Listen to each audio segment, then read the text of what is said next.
Berenice, Edgar Allan Poe.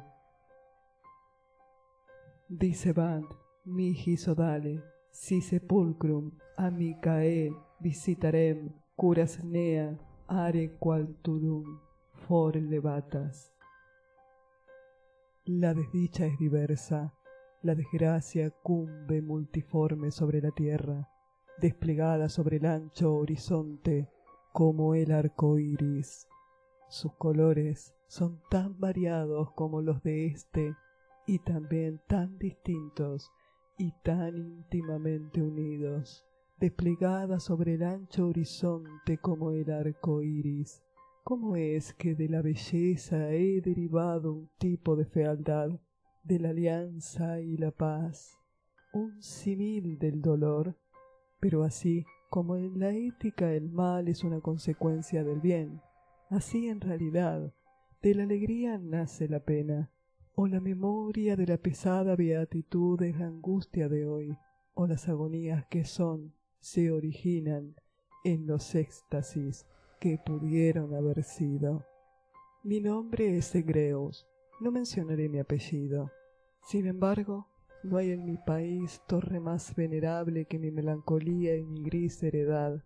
Nuestro linaje ha sido llamado raza de visionarios, y en muchos detalles sorprendentes, en el carácter de la mansión familiar, en los frescos del salón principal, en las colgaduras de los dormitorios, en los relieves de algunos pilares de la sala de armas, pero especialmente en la galería de cuadros antiguos, en el estilo de la biblioteca, y por último, en la peculiarísima naturaleza de sus libros.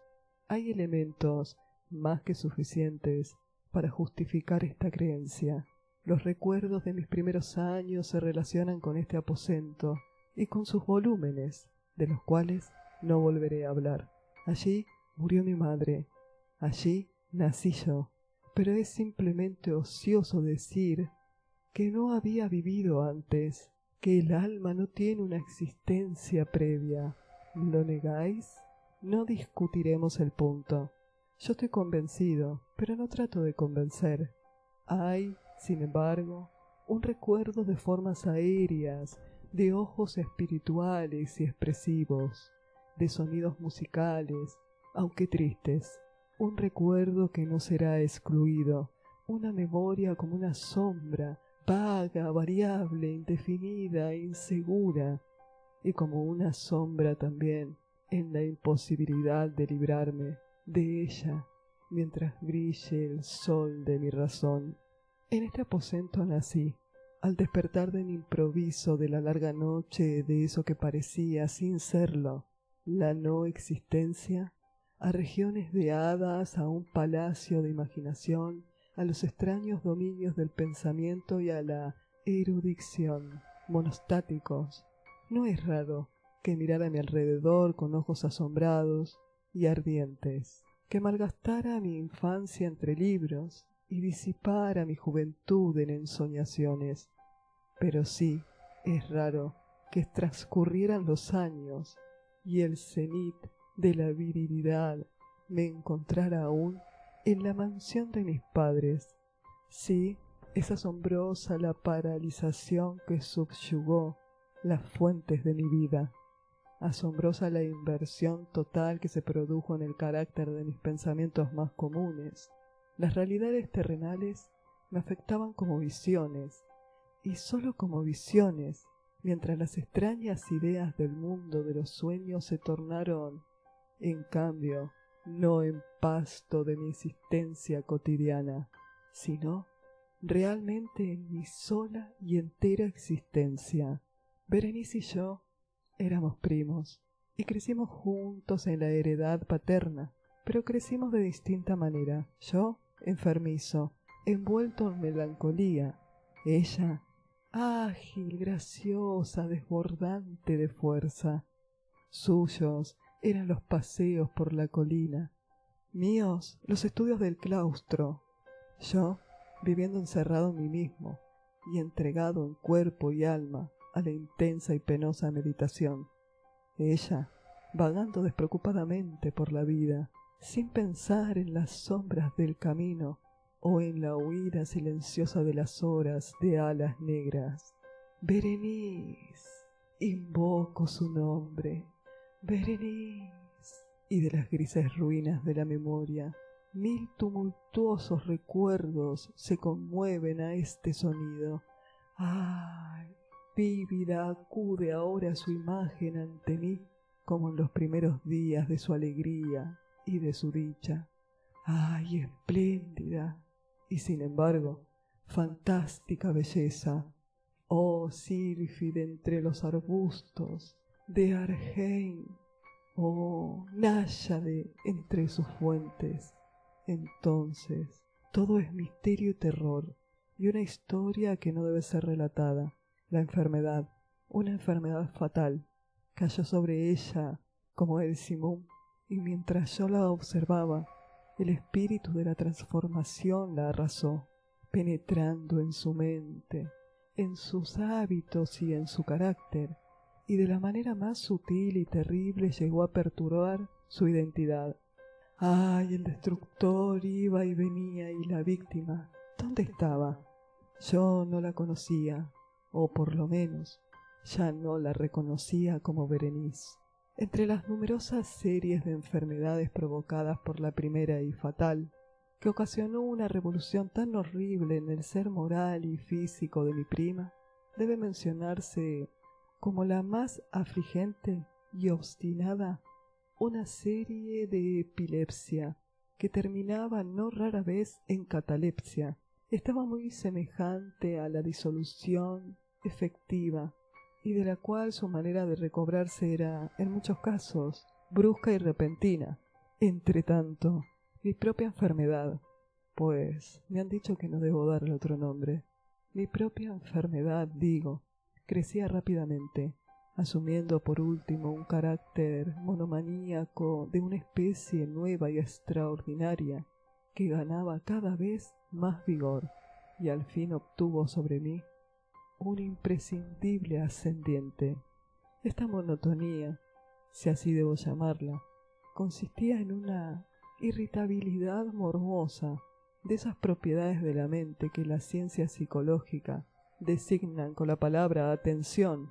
Es más que probable que no se me entienda, pero temo en verdad que no haya manera posible de proporcionar a la inteligencia del lector corriente una idea adecuada de esa nerviosa intensidad del interés con que, en mi caso, las facultades de meditación, por no emplear términos técnicos, actuaban y se consumían en la contemplación de los objetos del universo, aun los más comunes.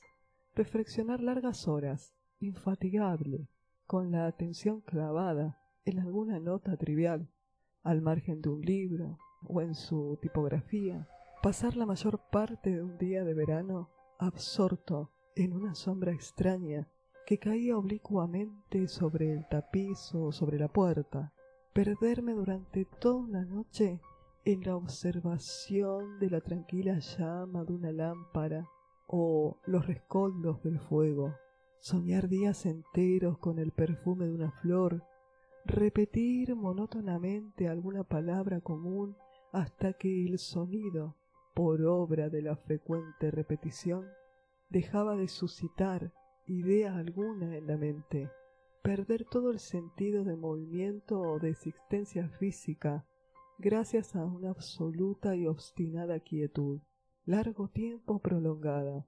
Tales eran algunas de las extravagancias más comunes y menos perniciosas provocadas por un estado de las facultades mentales, no único por cierto, pero sí capaz de desafiar todo análisis o explicación. Mas no se me entienda mal, la excesiva, intensa y mórbida atención, así excitada por objetos triviales en sí mismo, no debe confundirse con la tendencia a la meditación, común en todos los hombres, y que se da especialmente en las personas de imaginación ardiente. Tampoco era, como pudo suponerse al principio, un estado agudo o una exageración de esa tendencia, sino primaria y esencialmente distinta, diferente. En un caso, El soñador o el fanático, interesado en un objeto habitualmente no trivial, lo pierde de vista poco a poco en una multitud de deducciones y sugerencias que de él procede, hasta que, al final de un ensueño colmado a menudo de voluptuosidad, el incentamentum, o primera causa de sus meditaciones, desaparece en un completo olvido. En mi caso, el objeto primario era invariablemente trivial, aunque asumiera, a través del intermedio de mi visión perturbada, una importancia refleja y real. Pocas deducciones, si es que aparecía alguna, surgían, y esas pocas retornaban tercamente al objeto original como a su centro.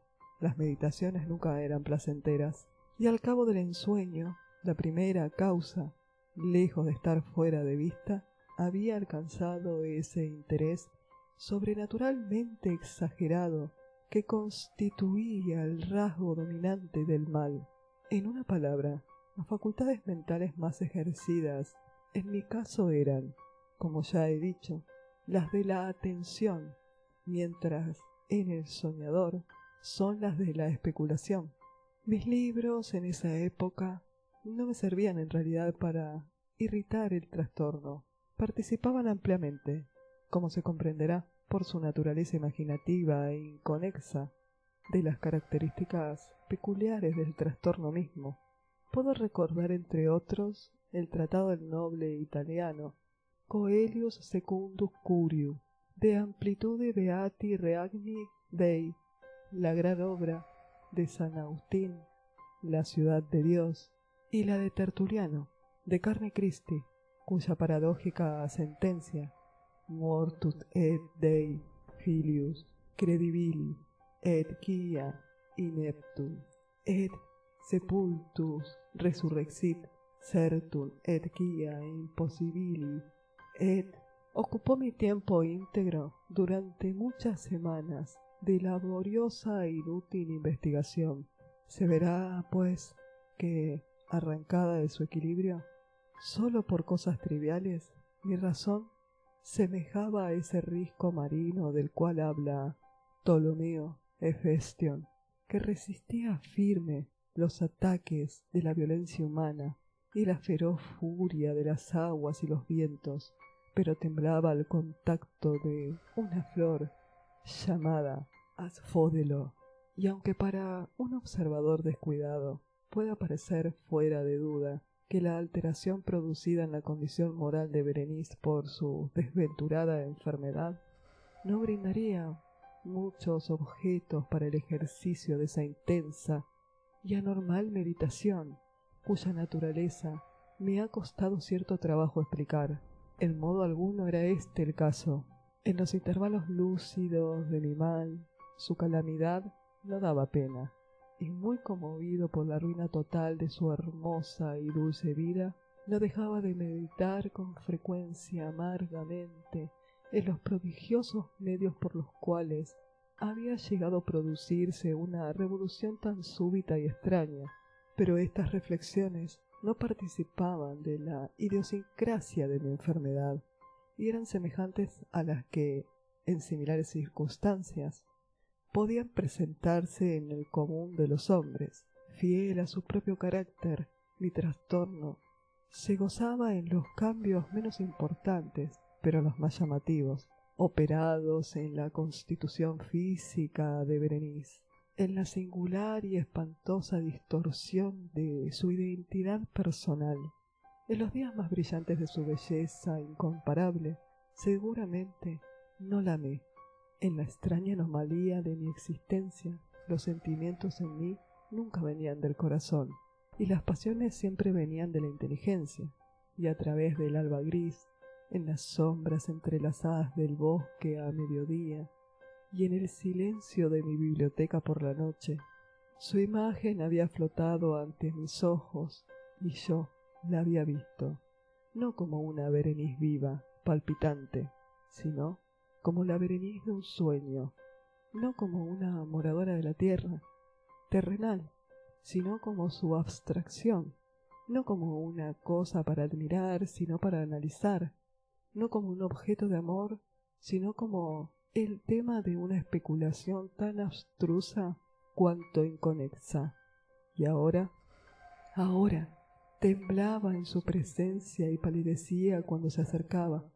Sin embargo, lamentando amargamente su decadencia y su ruina, recordé que me había amado largo tiempo, y en un mal momento le hablé de matrimonio. Y al fin se acercaba la fecha de nuestras nupcias, cuando una tarde de invierno, en uno de estos días intempestivamente cálidos, serenos y brumosos, que son la nodriza de la hermosa Alción, me senté, creyéndome solo, en el gabinete interior de la biblioteca, pero alzando los ojos vi ante mí a Berenice. Fue mi imaginación excitada la influencia de la atmósfera brumosa, la luz incierta, crepuscular del aposento o los grises vestidos que envolvían su figura, los que le dieron un contorno tan vacilante e indefinido? No sabría decirlo. No profirió una palabra, y yo por nada del mundo hubiera sido capaz de pronunciar una sílaba. Un escalofrío helado recorrió mi cuerpo. Me oprimió una sensación de intolerable ansiedad. Una curiosidad devoradora invadió mi alma. Y, reclinándome en el asiento, permanecí un instante sin respirar, inmóvil, con los ojos clavados en su persona. ¡Ay, su delgadez! Era tan excesiva, y ni un vestigio del ser primitivo asomaba en una sola línea del contorno. Mis ardorosas miradas cayeron por fin en su rostro. La frente era alta, muy pálida, singularmente plácida, y el que en un tiempo fuera cabello azabache caía parcialmente sobre ella, sombreando las hundidas sienes con innumerables rizos, ahora de un rubio reluciente, que por su matiz fantástico discordaban por completo con la melancolía dominante de su rostro. Sus ojos no tenían vida ni brillo y parecían sin pupilas, y esquivé involuntariamente su mirada vidriosa para contemplar los labios finos y contraídos. Se entreabrieron en una sonrisa de expresión peculiar. Los dientes de la cambiada Berenice se revelaron lentamente a mis ojos. Ojalá nunca los hubiera visto, o después de verlos hubiese muerto. El golpe de una puerta al cerrarse me distrajo, y alzando la vista vi que mi prima había salido del aposento, pero del desordenado aposento de mi mente, ¡ay!, no había salido ni se apartaría el blanco y horrible espectro de los dientes, ni un punto en su superficie, ni una sombra en el esmalte, ni una melladura en el borde hubo en esa pasajera sonrisa que no se grabará a fuego en mi memoria. Los vi entonces con más claridad que un momento antes. Los dientes estaban aquí y allí y en todas partes, visibles y palpables ante mí, largos, estrechos, blanquísimos, como los pálidos labios contrayéndose a su alrededor, como en el momento mismo en que había empezado a distenderse. Entonces sobrevino toda la furia de mi monotonía y luché en vano contra su extraña e irresistible influencia. Entre los múltiples objetos del mundo exterior no tenía pensamiento sino para los dientes. Los ansiaba con un deseo frenético. Todos los otros asuntos y todos los diferentes intereses se absorbieron en una sola contemplación. Entre ellos eran los únicos presentes en mi mirada mental, y en su insustituible individualidad llegaron a ser la existencia de mi vida intelectual.